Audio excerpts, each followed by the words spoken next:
Eu estou meio numa camisa de força, porque depois que eu ouvi ontem as três professoras falar sobre a problemática, eu me vi na obrigação de reconfigurar a minha fala. Então, em vez de começar do começo, como eu tinha escrito um texto, eu vou começar do fim e ao longo da palestra aí surgirão provavelmente algumas questões, algumas pequenas divergências, mas obviamente é importante que elas venham à tona para estabelecer um diálogo interessante. Gostaria também muito de agradecer e me sinto muito honrado em estar aqui, primeiro porque eu não sou da área de serviço social, embora desde 1985 eu tenha lecionado filosofia para o curso de serviço social e tenho trabalhado muito junto com o pessoal do serviço social, mas não sou da área. Então é uma honra. Segundo, porque eu não manjo desta questão do envelhecimento. Vocês têm aqui os especialistas. Com certeza. E vocês têm os livros dela. Quando eu conhecia o livro da Sálvia, mas não conhecia os livros da professora Eneida, da professora Solange.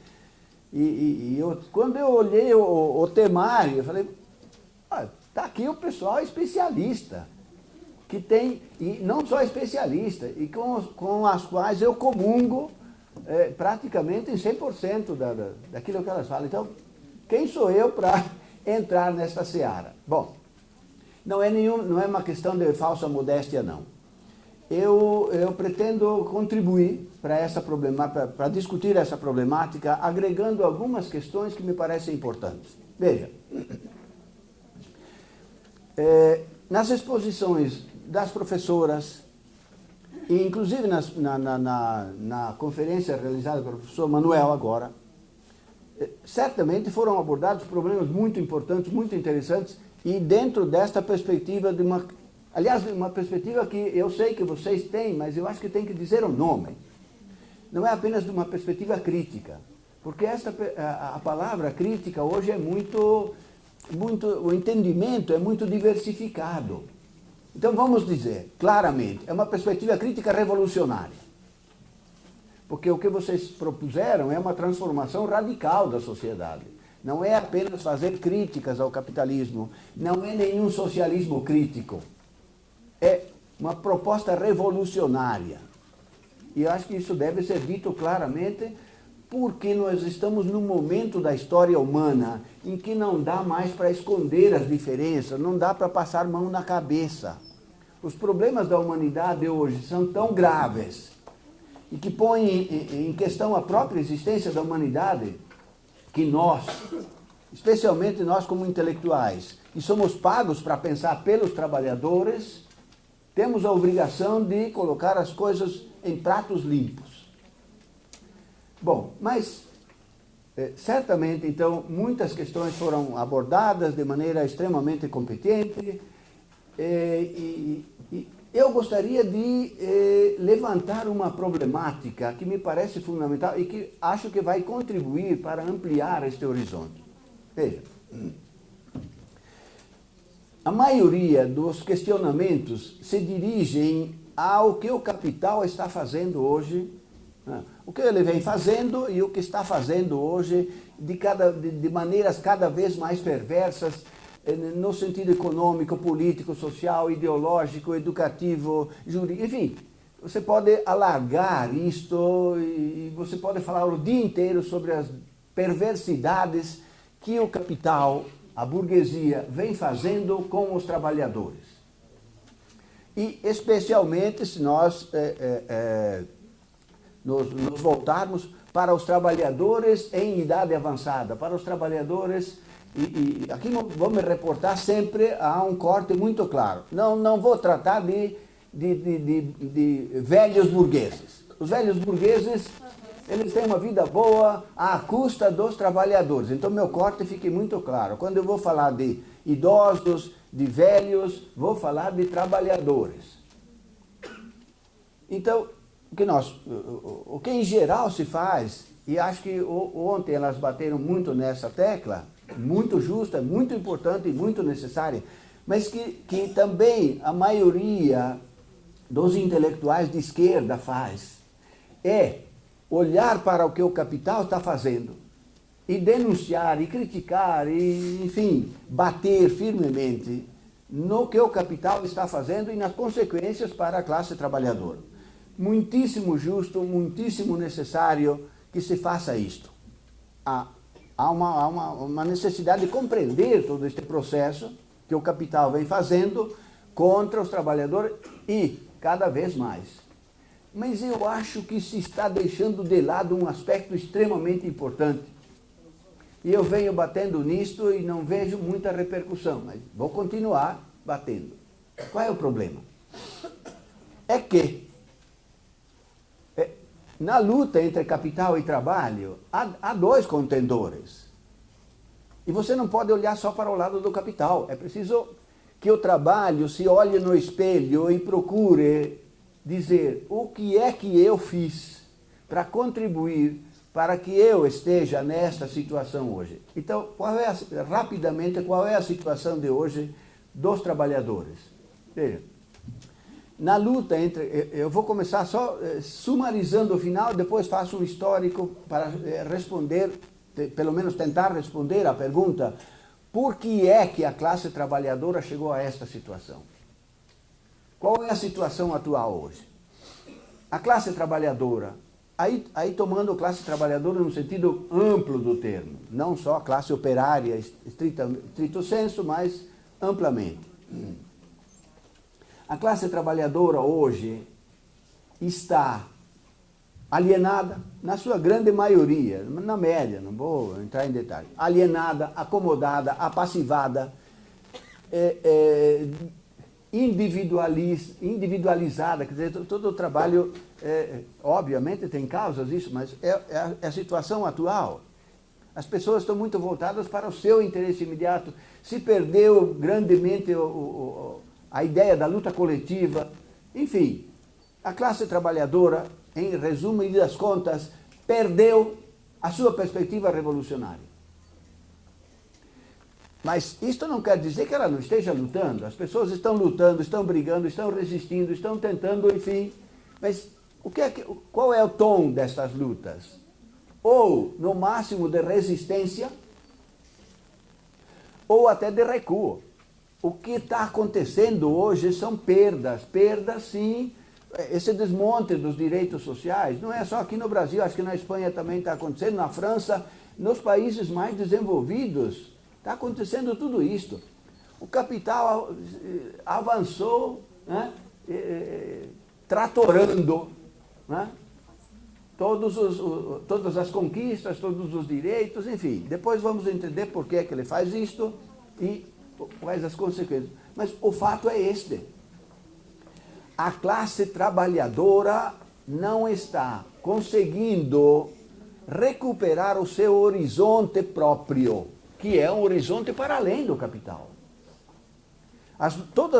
O tom mais avançado da maioria, da ampla maioria das lutas, é um tom de resistência, de tentar não deixar que tirem os direitos. Ou, quando muito, conquistar alguma coisinha, mas é muito pouca.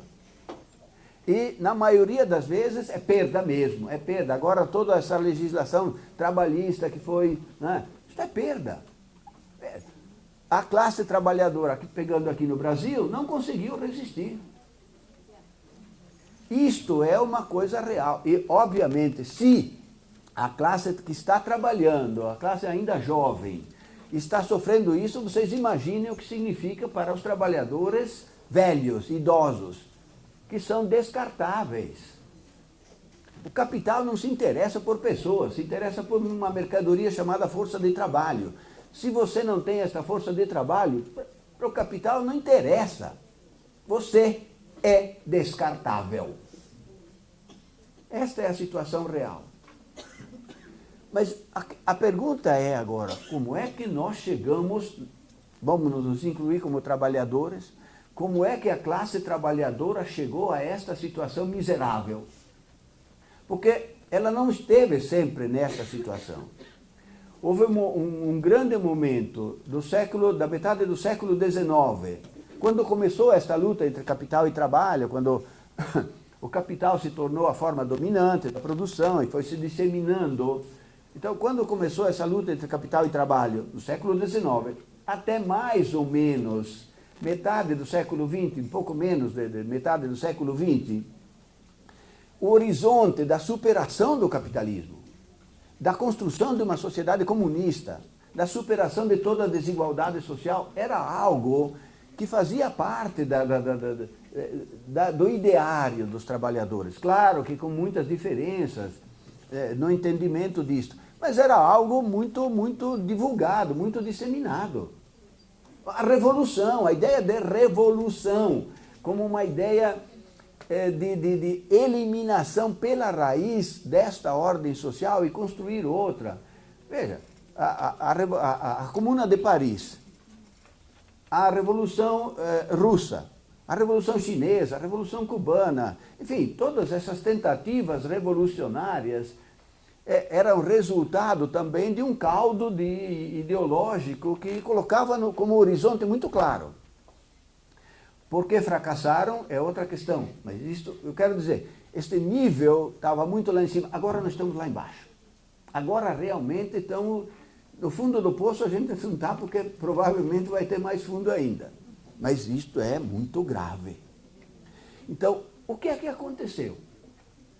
Claro que o capital, se há uma guerra, porque se trata de guerra, como o Manuel estava falando, é uma guerra social, não é uma brincadeira. O capital vai avançando. Se ele te derrota, ele avança mais. Em cada crise que o capital, dessas crises cíclicas, o capital só sai mediante duas questões fundamentais. Uma, introduzindo mais tecnologia no processo de trabalho, mudando a composição orgânica do capital, e, por outro lado, intensificando a exploração dos trabalhadores, sob as mais diversas formas, e aquilo que nós estamos vendo hoje não é nada mais do que isto.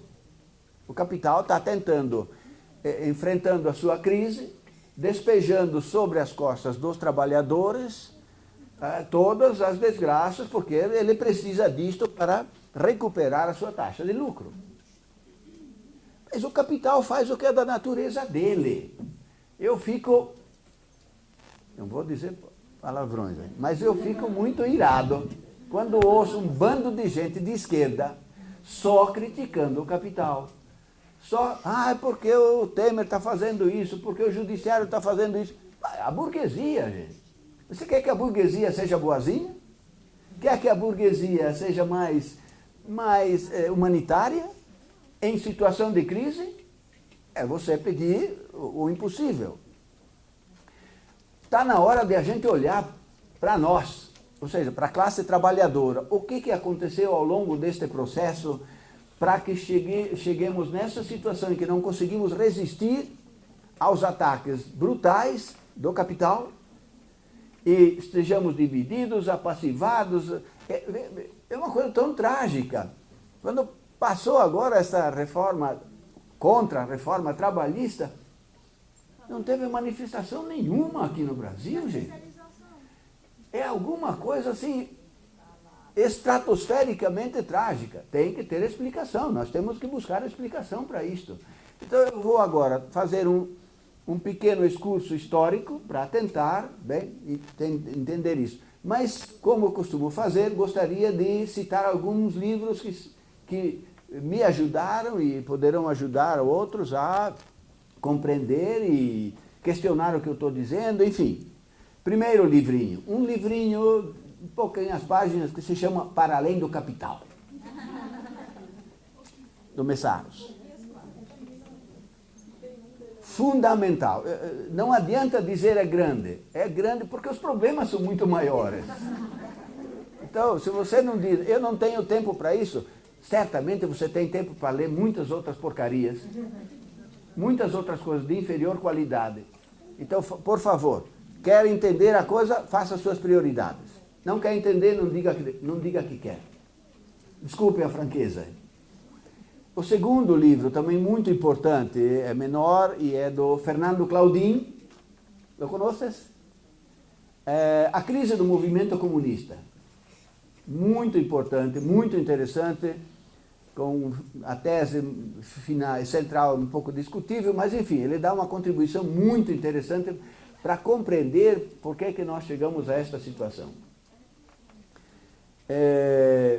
Um terceiro livro que é muito resumido e que é meu e de um colega meu, se chama Descaminhos da Esquerda, da centralidade do trabalho à centralidade da política.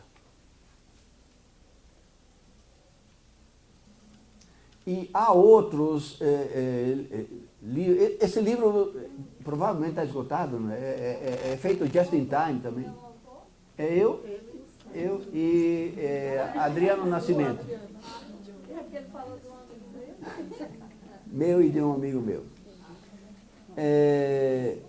Esse livro está no meu site. Aliás, meu site é ivotonet, tudo junto, xp3.biz. Biz. P3BIZ. Isso. E tem um outro site também que tem coisas muito interessantes que contribuem para isso, que é o site do Sérgio Lessa, sergiolessa.com. Lá, tanto, no meu site, vocês encontrarão também outros artigos, e do Sérgio também, livros e artigos que contribuem para bem expressar o que nós pensamos a esse respeito. Muito bem. Se nós olharmos então o processo histórico, vamos ter que começar, para poder fazer uma crítica do processo histórico, temos que começar, pelo menos, resumindo a teoria marxiana a este respeito. Quais são os elementos centrais que interessam aqui para nós da teoria marxiana? Porque é ela que colocou este horizonte. Né? Claro, não. Teoricamente, né? Quem colocou o horizonte praticamente foi a classe operária. Quando Marx elabora a teoria dele, ele não está tirando da cabeça dele, ele está olhando para o que está acontecendo no mundo real. O capital é a expressão disto. E quando ele diz a classe operária é isto e tem que fazer isto, ele está tirando de lá, do mundo real. Isto é a posição ontológica marxiana. Muito bem. O que Marx constata? Ao longo do processo de vida dele, na medida que ele assumiu a perspectiva da classe operária, ele foi assumindo, encontrando o filão que permite compreender o processo histórico todo a partir da categoria fundante, que é a categoria do trabalho. Vamos lá na ideologia alemã, que eu estou sempre insistindo para os meus alunos aí no curso. A ideologia alemã é o texto inicial, claro que depois tem os manuscritos econômico-filosóficos, tem as glosas críticas marginais de 1844 e tem o Capital. Então, neste conjunto a gente encontra a primeira questão fundamental. O trabalho é a categoria fundante do ser social. É a partir dele que se ergue toda a configuração social em formas históricas ao longo do tempo. Unidade primitiva, escravismo, feudalismo, capitalismo e outras formas, né, no mundo oriental também. Mas além do trabalho surgem outras categorias. Um conjunto de categorias que perfaz a totalidade social. Você tem política, direito, religião, educação, arte, etc., etc., que vão, aos poucos, compondo a totalidade social nas suas formas específicas em cada momento histórico, em cada modo de produção. Mas uma coisa eu quero deixar acentuada aqui, que vem de Marx. Há uma dependência, olhando só para uma questão, há uma dependência ontológica da dimensão política estatal em relação ao capital. Isso está lá nas glosas críticas. O Estado é configurado, essa dimensão política estatal é configurada sempre para atender os interesses das classes dominantes. Seja lá no escravismo, no feudalismo, no capitalismo, onde haja classes, é preciso uma figura como o Estado para fazer o trabalho de manutenção da desigualdade social, do equilíbrio, mas sempre mantendo a defesa dos interesses das classes dominantes. Muito bem. Esta é a primeira questão. A segunda, e aí poderíamos ficar só pensando todo o tempo sobre isso. Mas quando Marx vai analisar a sociedade capitalista, na verdade não é a sociedade, o fundamento da sociedade capitalista, portanto a forma do trabalho, como se produz a riqueza e como o ser humano se produz ao produzir esta riqueza, ele constata que nesta forma de sociabilidade há uma contradição absolutamente irreconciliável entre capital e trabalho. Ponto. Que não dá para sentar junto patrão e trabalhador e dizer: nós vamos cuidar aqui do bem comum de todos. Nós somos uma família, nós aqui vamos, né, trabalhar em conjunto, nos respeitar. Não, não há possibilidade disto, isto não é um problema subjetivo, é um problema objetivo. Você me explora, eu sou explorado, e ser explorado significa você se apropria da minha humanidade. Ponto. Irreconciliável. Ora, muito bem. Quem expressa esta contradição irreconciliável são as duas classes fundamentais, burguesia e proletariado. A burguesia é dona dos meios de produção e via isto se apropria da maior parte da riqueza e dá para o trabalhador apenas o suficiente para repor a sua força de trabalho, para produzir sempre nova riqueza para a burguesia. Ora, se isto é verdade, então surgem na sociedade burguesa duas grandes propostas societárias de caráter universal. Diferente, a universalidade é diferente, mas né, a burguesia apresentou para a humanidade uma proposta universal, baseada na famosa igualdade natural, né, e todo mundo pode enriquecer, melhorar de vida nessa sociedade. E ela está fazendo o que é na natureza dela. Está, ao longo deste processo ideológico, que a escola participa muito, a igreja, a mídia, a política, o direito, tudo participa, convencendo as pessoas que esta é a melhor sociedade possível, não há outra, e que todo mundo dentro dela, se esforçando, trabalhando, se dedicando muito, pode melhorar de vida, pode chegar lá. Enfim. Essa é a tarefa da burguesia. E a burguesia recorre a todos os meios para defender os seus interesses. Ela recorre tanto a formas democráticas quanto a formas autocráticas. Então, democracia não é o contrário da liberdade humana efetiva plena. Tanto a democracia quanto a ditadura são formas políticas das quais a burguesia lança mão, dependendo da forma de acumulação do capital. Se a coisa anda mais tranquila, ela, democracia. Se a coisa engrossa, a situação periga, ela lança mão da ditadura sem o menor pudor. Isto é da natureza da burguesia. Qual é a perspectiva, qual é o objetivo essencial? Lembrem-se, meus alunos de ontem. Qual é o objetivo essencial, fundamental, que nasce da natureza do proletariado, não da consciência dele? Não é não ganhar mais dinheiro, melhorar de vida, não, se tornar burguês. É acabar com a exploração. O trabalhador que produz a riqueza só pode ter acesso à humanidade plena. Estou falando de hoje, deixando a história pregressa de lado.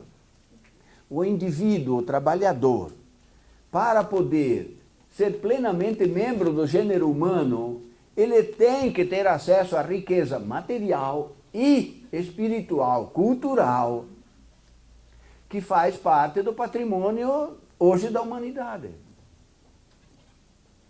Óbvio, é ele que cria a riqueza. Ele está sendo desapropriado da riqueza. Mas desapropriado da riqueza, eu enfatizo, não é só tirar coisas materiais, coisas. É através de todo um processo de produção que você tira a humanidade do outro e impede, através desse processo, de ele se tornar plenamente humano. E é importante acentuar que não é só questões materiais. E não é só ter coisas. É toda a forma de produzir essas coisas, a natureza da produção que entra em cena para o trabalhador poder... Bom, se isso é verdade, então ele tem que eliminar o processo de exploração. Este processo pode ser, digamos, mais agressivo, menos agressivo, mas dentro do capitalismo não tem conversa. O trabalhador será sempre desapropriado da sua humanidade e bloqueado no acesso à sua plena humanidade. Então, o objetivo estratégico final tem que ser a eliminação integral, radical, desta forma de sociabilidade, cujo fundamento é a forma do trabalho. O trabalho assalariado é o fundamento desta forma de sociabilidade. Muito bem, então, o disto fica claro, então, o objetivo final. Não pode ser melhorar esta sociedade, aperfeiçoar esta sociedade, democratizar esta sociedade, ampliar os direitos. Aí depois nós teremos que discutir algumas coisas sobre cidadania e direitos e democracia. Não pode ser simplesmente aperfeiçoar e melhorar esta sociedade. Tem que ser arrancar a raiz dela, que é o trabalho assalariado, e substituir esta forma de trabalho por uma outra forma de trabalho, que seja a mais livre possível. E esta forma de trabalho Marx chamou de trabalho associado. O trabalho associado é a matriz de uma forma de sociabilidade plenamente humana e comunista. Serviço social, né, precisa olhar com muito cuidado isto. Porque emancipação humana não é qualquer coisa. Emancipação humana é sinônimo de comunismo. Tem que dar o nome às coisas. Não dá para se esconder. Né? Agora vamos argumentar claramente. Tinha comunismo na Rússia, na China, não tem nada a ver com comunismo, nem sequer com transição ao comunismo lá. O que é comunismo? Uma coisa muito simples. Todo mundo que tem condições e capacidades põe essas forças em comum, todo mundo contribui, portanto, para produzir a riqueza, todo mundo controla o que se produz, como se produz, para que se produz, como se distribui isto. É o controle livre, consciente, coletivo e universal do processo de produção material, que aí bota a base para todo mundo poder ter acesso a esta riqueza material e espiritual. Veja, mas para que possa existir o trabalho associado, há uma pré-condição absolutamente fundamental. É preciso ter a capacidade tecnológica, técnica, maquinística de produzir coisas em abundância. Não há comunismo possível na miséria, na pobreza. É preciso que haja riqueza para todo mundo plenamente. Mas isto existe, o capitalismo desenvolveu isto. A tecnologia hoje, desenvolvida pelo capitalismo, suficiente, não vou, só para dar um exemplo, para a gente trabalhar hoje um dia na semana. O resto seria tempo livre. Tempo livre. Mas tempo livre não para correr para shopping. Tempo livre para as pessoas poderem aquilo que o Manuel ter a identidade recuperada e poderem agora sim dizer, eu tenho as minhas necessidades materiais satisfeitas hoje, amanhã e sempre. agora tem um enorme tempo livre. O que eu vou fazer arte? Vou pescar, vou viajar, vou transar muito, enfim, para, sabe? Fazer coisas prazerosas, coisas que são, como Marx diz, a expressão mais autêntica, plena do ser humano. Então, o que é comunismo no final? É uma síntese entre o trabalho associado, que é muito pequeno, que exige um tempo muito pequeno, e um enorme tempo livre, no qual as pessoas poderão expressar as suas potencialidades, que são variadas. Nós não nascemos para fazer uma coisa só. Nós temos potencialidades variadas. E essas potencialidades nascem do próprio trabalho. Nós não temos tempo aqui para trabalhar isso, mas vocês poderão depois, né, ver isso. Nasce do trabalho a diversidade que nós carregamos em nós. Nós podemos fazer arte, podemos fazer música, podemos pintura, podemos viajar, podemos encontrar muitas formas de expressão do humano, que hoje o capital impede. Bom, isto é o objetivo que a classe trabalhadora, que nasce do ser da classe trabalhadora, da classe operária. Portanto, ela é, e também é uma constatação do Marx, ela é o sujeito fundamental desta proposta. Porque ela tem a contradição fundamental com o capital. As outras classes, a pequena burguesia, os outros segmentos de classe têm contradições com o capital, sim, mas também têm contradições com o trabalho. Nós vivemos à custa da mais-valia produzida pelos trabalhadores, pelos operários. É preciso ter consciência disto. Isto não é mal, isto é assim. Agora, você pode, a partir disto, tomar duas decisões. Eu quero continuar assim e quero cada vez mais. Ou então, eu quero me juntar aos operários, aos trabalhadores fundamentais e me aliar para acabar com essa droga de capitalismo. Aí é uma decisão sua. E é uma decisão em que todas as revoluções vão implicar. Aí nasce a terceira questão fundamental. Para atingir este objetivo, há uma mediação absolutamente inescapável, que é uma revolução. Antes que alguém se apavore e pense logo naquilo que está na cabeça de todo mundo, que é revolução, é tiro, é violência e tal. Veja, vamos pegar as coisas pelo essencial. Revolução não é prioritariamente uma questão política, é uma questão ontológica, social. Isso está nas glosas críticas de 1844, do Marx. Revolução, a essência dela é tirar uma forma de trabalho e substituir por outra. Não é assim, estou falando em termos bem simplificados, mas é arrancar, aqui na Revolução, agora, a revolução que a burguesia fez foi essencialmente acabar com o trabalho servil e instaurar o trabalho assalariado. A partir disto é que foi se constituindo a totalidade social da sociedade capitalista burguesa. A revolução proletária terá que ser uma revolução que acaba com o trabalho assalariado e, obviamente, com todas as suas consequências, a mais-valia, o capital, a mercadoria, o valor de troca, tudo isto, e instaura o trabalho associado. Esta é a essência da mediação fundamental para chegar a uma sociedade plenamente emancipada.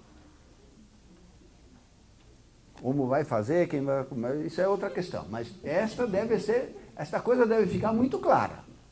Por quê? Porque o objetivo final tem que nortear. Veja, o fim, não é questão de fim justifica os meios, o fim qualifica os meios. Que meios nós vamos usar para chegar a este fim? Mas o fim tem que ficar muito claro. Muito bem. Nada de reforma desta sociedade, nada de melhoria apenas. A questão é como é que se juntam depois duas coisas. Bom, muito bem. Isto é, em resumidas contas, a proposta marxiana, ao traduzir o processo histórico que ele estava vendo se desenrolar diante dos olhos dele.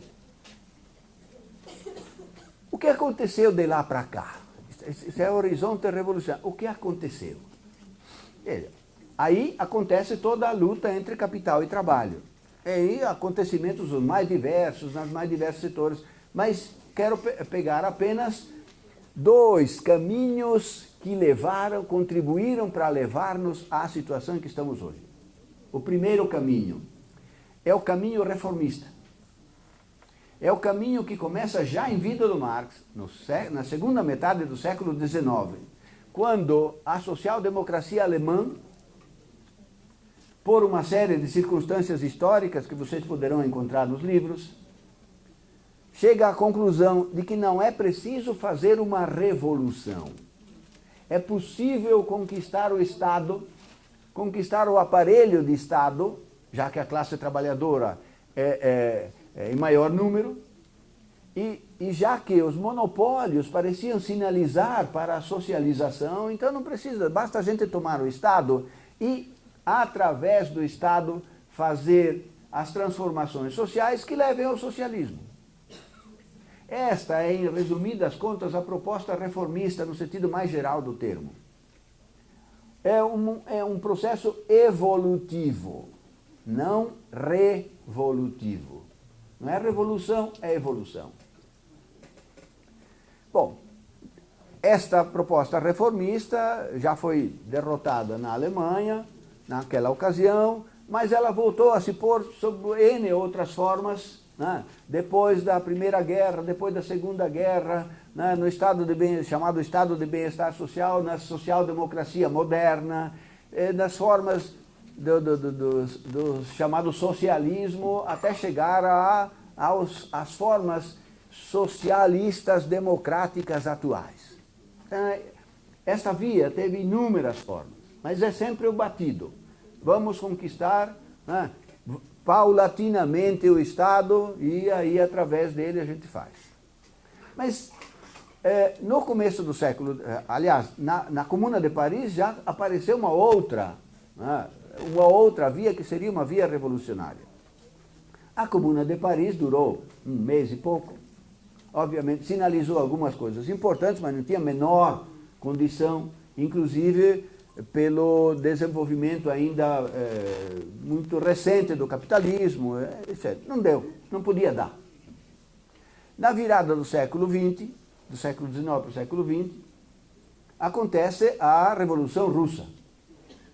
E a Revolução Russa fez um primeiro movimento de destruir o Estado. Aliás, uma coisa, parênteses, uma coisa que eu esqueci de dizer. A revolução proletária tem que ser uma revolução política com alma social. O que é a revolução política? É a destruição do Estado burguês. E eu enfatizo, é destruir o Estado burguês, não é tomar o Estado burguês, não. E Marx é muito enfático isso na Guerra Civil na França. A classe operária não pode tomar o Estado e colocá-lo a seu serviço. O instrumento da sua dominação não pode ser revertido no sentido da sua libertação. Claro. E aí é um grande problema na esquerda hoje, porque a esquerda desconhece isso, passa de lado isso, não refuta Marx e continua fazendo o contrário e se dizendo marxista. Isto é grave. Bom, então, por que é preciso destruir o Estado burguês? Porque é ele que garante a dominação do capital. E precisa destruir para poder fazer as transformações econômicas para mudar aos poucos a forma do trabalho, instaurando o trabalho associado, cujo objetivo é produção para atender às necessidades humanas, portanto, valor de uso e não valor de troca. Bom, voltando. Em 1917, a Revolução Russa, por uma série de circunstâncias históricas, aconteceu e fez esse primeiro movimento, mas, por outras circunstâncias históricas, não pôde prosseguir. Simplesmente não pôde prosseguir Porque a revolução proletária tem que ser uma revolução que se universalize. É impossível instaurar uma sociedade socialista, agora vamos usar como sinônimo de comunismo, num só país. É absolutamente impossível. Marx tinha dito isso, aí quiseram fazer o contrário e isto não dá. Não é por uma questão que Marx disse, é porque nenhum país pode ser autossuficiente. Porque o capitalismo fez da humanidade uma entidade universal, interdependente. Então, se a revolução não se universaliza, ela para. Se, ainda mais, começa num país pobre, atrasado, ela não tem uma base material nem para prosseguir minimamente. Lógico. E se, mais ainda, o capitalismo está num estágio em que ele ainda pode desenvolver as forças produtivas, assambarcando os países periféricos, aí, essas três condições colocaram a experiência russa num beco sem saída. Não tinha como prosseguir no sentido da transição para o comunismo. Pode repetir as três ideias? As três são, primeiro, a universalização da revolução. Segundo, uma base material muito desenvolvida, que permita produzir riqueza para todo mundo, e rapidamente, não é esperar décadas e anos, centenas de anos, e, digamos, que o capitalismo chegue não só ao seu apodrecimento, no sentido de que ele corroa os seus próprios fundamentos, como está acontecendo hoje.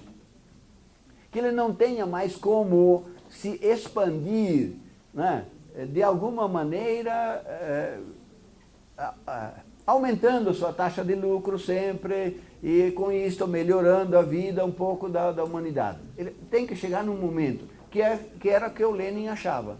O capitalismo está agonizante e não estava. Tinha mais 7 vidas. 6. Bom, todas as outras tentativas revolucionárias, a chinesa, a cubana, a vietnamita, norte-coreana, sandinista aqui, todas elas, com formas diferentes, chegaram na mesma situação. Um beco sem saída, não dá para prosseguir. Se instaura um Estado todo-poderoso, porque é uma necessidade para sustentar aquilo, e aí, bom, isto é chamado de socialismo. Isso não tem nada mais a ver com socialismo, absolutamente nada a ver com socialismo. Mas isto foi considerado socialismo. A Rússia virou a pátria do socialismo, né? E a partir daí se configurou toda uma situação em que, de um lado, estava uma forma socialista e, de outro lado, capitalista, e a guerra entre eles, e foi se instaurando toda uma forma de prosseguir extremamente autocrática, e toda uma estratégia foi traçada no sentido de defender a chamada pátria socialista. Aí entra o livro do Claudin, interessantíssimo para ver este processo todo. Foram constituídos partidos comunistas em todos os países mundiais, mas todos eles segundo aquele figurino stalinista. Claro, não dava para, já que o socialismo estava ainda embrionário, era fraco, não podia bater de frente com o capitalismo, então se elaborou a teoria da coexistência pacífica entre socialismo e capitalismo, esperando que o socialismo se fortalecesse para um dia, né, bater contra direto o capitalismo. Lei do engano. Quem foi ganhando foi o capitalismo. Mas isso foi traçado toda uma estratégia. E nesta estratégia de conter a luta revolucionária, aconteceram fatos importantíssimos. Pelo menos 3 fundamentais. Na Guerra Civil Espanhola, houve um apoio da União Soviética, mas um apoio muito moderado, porque, inclusive, os stalinistas mataram muitos anarquistas, porque os anarquistas eram mais revolucionários que os stalinistas.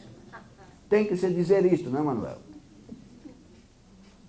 Segunda, no final da Segunda Guerra Mundial, a resistência italiana e a resistência francesa eram muito fortes. E elas avançavam no sentido revolucionário, digamos. Foram contidas em aliança do Stalin com o capitalismo, com Churchill não, o Roosevelt. Foram contidos esses avanços revolucionários da resistência francesa e obrigados os franceses e ingleses da resistência foram obrigados a se aliar à burguesia subordinadamente entrando no governo. Estudem a história da França e da Itália nesta época. Terceiro, a resistência grega. A resistência grega foi dizimada pelas forças inglesas com a anuência da União Soviética. Sempre dentro daquela estratégia geral. Tem que proteger a União Soviética, que é a pátria do socialismo. Aliás, um quarto elemento, a briga com a Iugoslávia. Também foi muito forte. O Tito, que conduzia a resistência iugoslava contra o nazismo e tal, por muito pouco, não foi fuzilado por Stalin. Porque conseguiu manter uma situação sem um enfrentamento muito forte, muito direto, mas, enfim, não pôde prosseguir. Então, se cunhou, pela via revolucionária, se cunhou a ideia de que é possível tomar o Estado, porque na União Soviética tinha feito isso, e através dele, né, conduzir um processo de transição para o comunismo. E este virou modelo em todos os países, todos deveriam fazer isto. Tomar o Estado, os trabalhadores tomaram o Estado, né, colocar agora o Estado, construir um Estado operário e colocá-lo a serviço dos interesses da classe operária, transitando para o comunismo. Veja, ao longo deste processo, por essas duas vias, que eu estou resumindo de forma extremamente resumida, se passou da centralidade do trabalho à centralidade da política. A tarefa decisiva não deveria ser conduzida pela classe operária em si, mas por um Estado que se dizia representante da classe operária e um partido que também se dizia representante da classe operária. E se passou, portanto, da centralidade do Estado à centralidade da política, da dimensão política. O Estado é que deve conduzir isto. O Estado, por suposto, operário, não é? De outro lado, você tem a via reformista, que eu disse antes. Vamos evolutivamente, aos poucos, melhorando, né? O momento do estado de bem-estar social pareceu, né, comprovar empiricamente que era possível avançar nesse sentido. Ignoraram a lógica do capital. Né? Veja, aí em resumidas contas agora, este processo levou à perda teórica e prática da perspectiva revolucionária. E em seu lugar emergiu uma perspectiva reformista ou politicista. Reformista no sentido do evolucionismo. Politicista no sentido de atribuir à dimensão político-estatal a tarefa de conduzir o processo revolucionário. Bem, das duas uma, o Marx está errado ou ele está certo. E ele disse, a libertação da classe trabalhadora tem que ser obra da classe trabalhadora e de mais ninguém. Não dá para dizer, não, o partido ou o Estado tal vai libertar a classe trabalhadora. Isso é fatal, isso é fatal. A libertação tem que ser... Por que é isto? Porque os próprios indivíduos têm que ir construindo como seres livres. Eu não posso obrigar você a ser livre. Eu tenho que permitir, eu acho que o Manuel enfatizou uma questão muito importante, que as pessoas possam participar efetivamente da sua autolibertação. Senão, como é que eles vão se tornar livres? Se eles não podem se empoderar no bom sentido, porque tem um outro sentido péssimo. tornar-se sujeitos efetivos da sua história. Nenhum partido substitui isso, nenhum Estado pode substituir isto. Ponto final. Temos que recuperar isto. Muito bem. Ao longo deste processo, o capital foi derrotando o trabalho. Derrotando, inclusive com a conivência dos partidos comunistas, socialistas, das mais diversos tipos.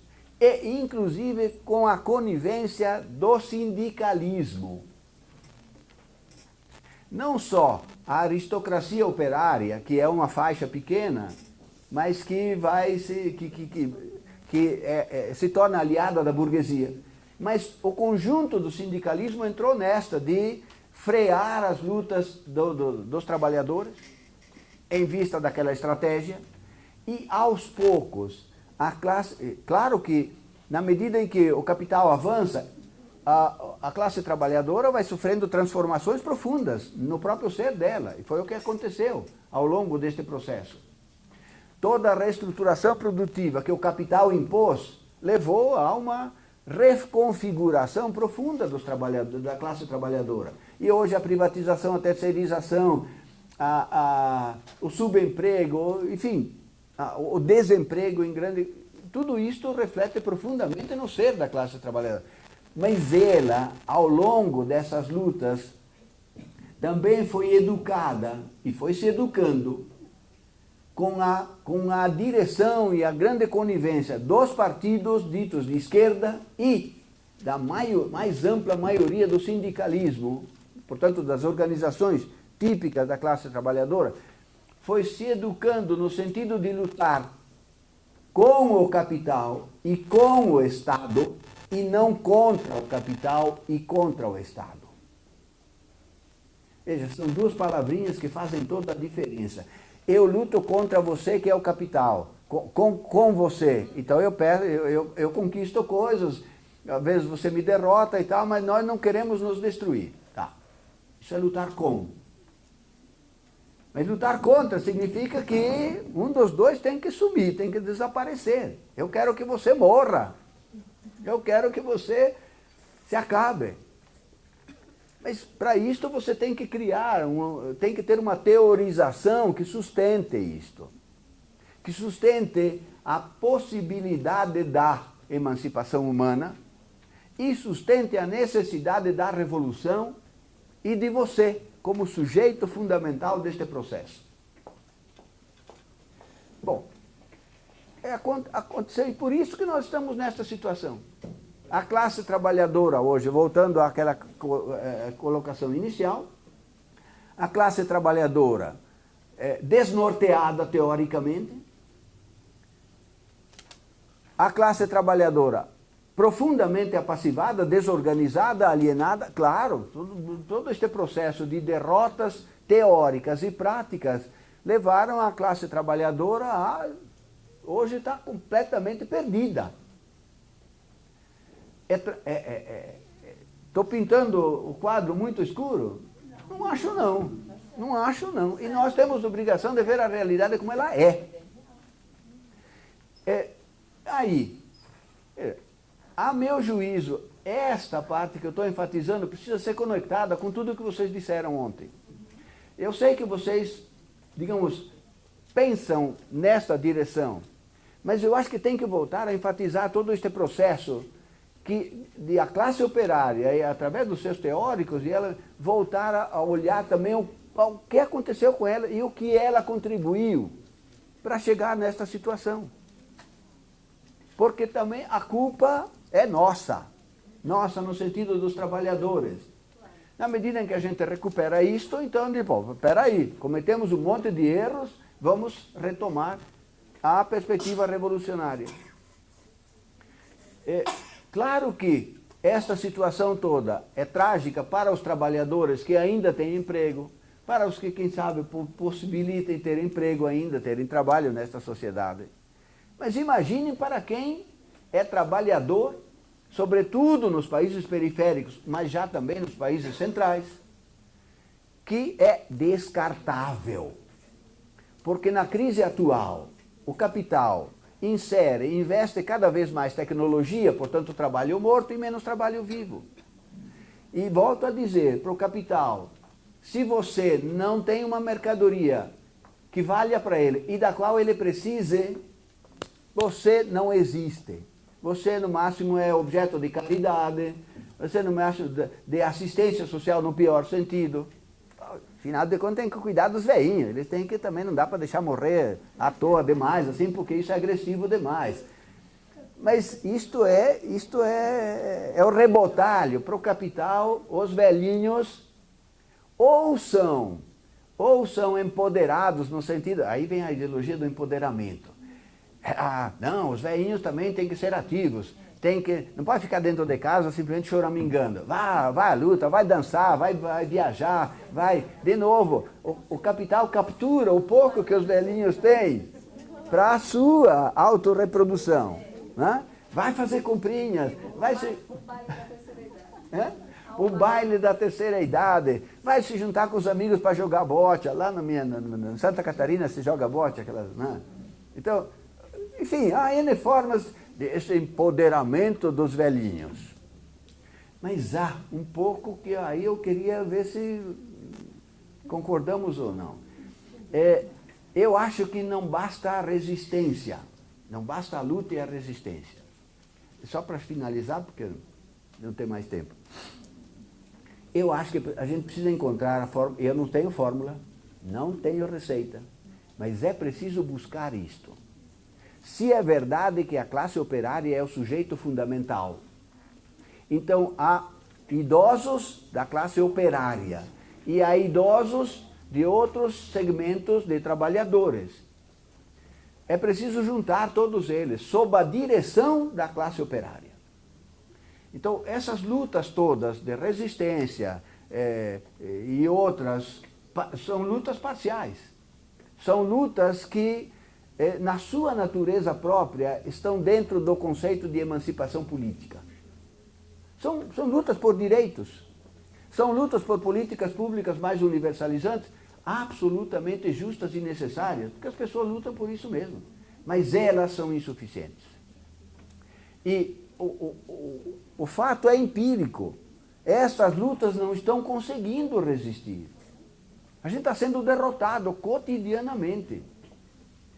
O que eu acho que a gente tem que buscar? Primeiro, reerguer, resgatar teoricamente a perspectiva revolucionária. Deixar muito claro aquilo que eu coloquei no começo, que é a teoria do Marx.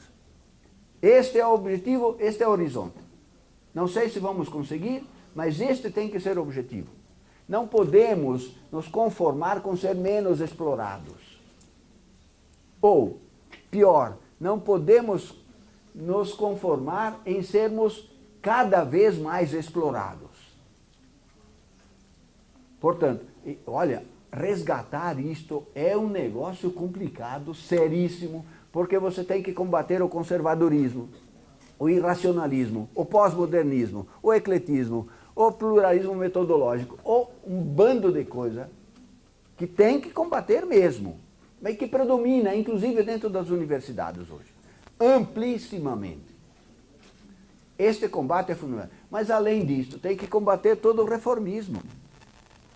E tem que combater todo o politicismo, que graça na esquerda hoje.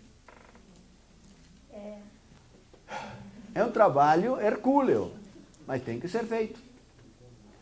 Bom, e além disto, tem que resgatar todo o ideário marxiano, né, fundamentando a possibilidade e a necessidade da revolução. Tem que resgatar isto. E os sujeitos da revolução. Né?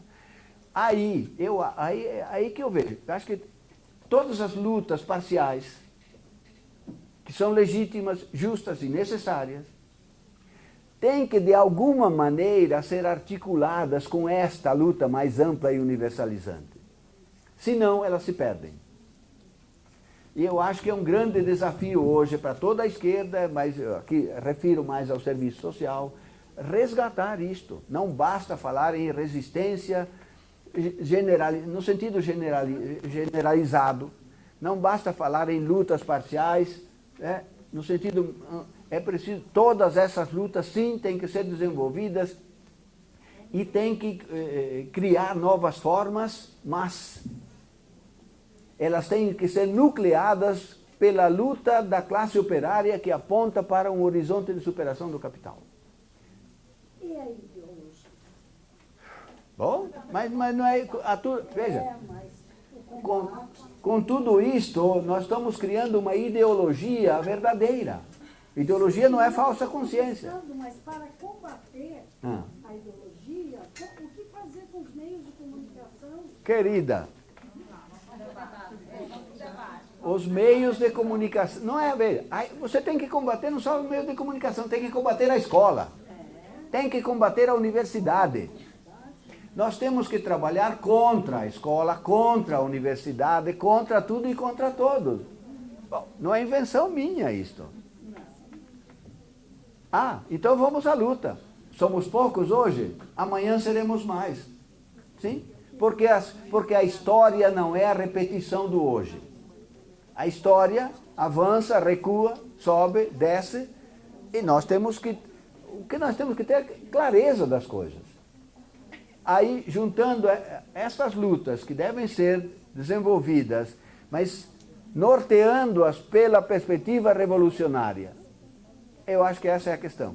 E aí, me permito, só para finalizar, levantar a questão da cidadania e da democracia. Porque, vamos lá, Manuel, depois a gente pode afinar o discurso. Eu sou contra simplesmente esse empoderamento cidadão, e já escrevi demais sobre isso. Cidadão ou homem livre? Eu quero um ser humano livre, plenamente livre. Cidadania, eu não posso desenvolver aqui, vocês encontram nos meus textos, cidadania é expressão da desigualdade social e condição de reprodução da desigualdade social. Para mais ou para menos. Se você ser cidadão, é ser membro de um Estado cuja função essencial é contribuir para defender os interesses das classes dominantes. Aí entra, inclusive, o problema dos direitos humanos. Eu escrevi um artigo que gosto muito dele. Para além dos direitos humanos. É preciso acabar com os direitos humanos. Mas, pelo amor de Deus, cuidado. Não é acabar no sentido dos Bolsonaros da vida, não. É acabar no sentido de construir uma sociedade em que as pessoas não precisem brigar para ter emprego, porque não vai ter emprego. Não precisem brigar para ter acesso à educação, porque todo mundo terá. Não precisem brigar para ter acesso à saúde, porque todo mundo terá.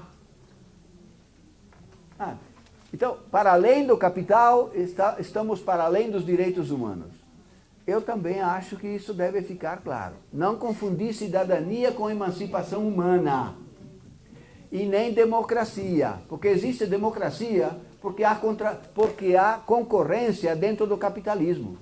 Ela tem que ser delimitada. Então, a forma política para delimitar a concorrência entre os capitalistas e entre os capitalistas e os trabalhadores, e entre os trabalhadores entre si, é a forma democrática. Por isso que eu disse, quando as coisas correm bem para o capital, ele deixa a democracia fluir tranquilamente. Quando ele entra em crise braba, ele lança a mão da ditadura. Em resumidas contas, nada de confundir emancipação humana com cidadania e democracia. Emancipação humana é sinônimo de comunismo. E plena liberdade humana, não é absoluta, é plena liberdade humana. Porque fundada na forma mais livre possível do trabalho. Então, acho que a gente deve deixar as coisas bem claras e agora procurar, né, as formas, as estratégias concretas para que as pessoas a gente possa contribuir para que as pessoas se elevem a este patamar. Acho que nós, como educadores, temos uma tarefa importante. Muito restrita hoje, porque dentro da universidade nós somos mínimos, nós somos uma minoria muito pequena. Mas fazemos barulho e vamos continuar fazendo. Muito obrigado.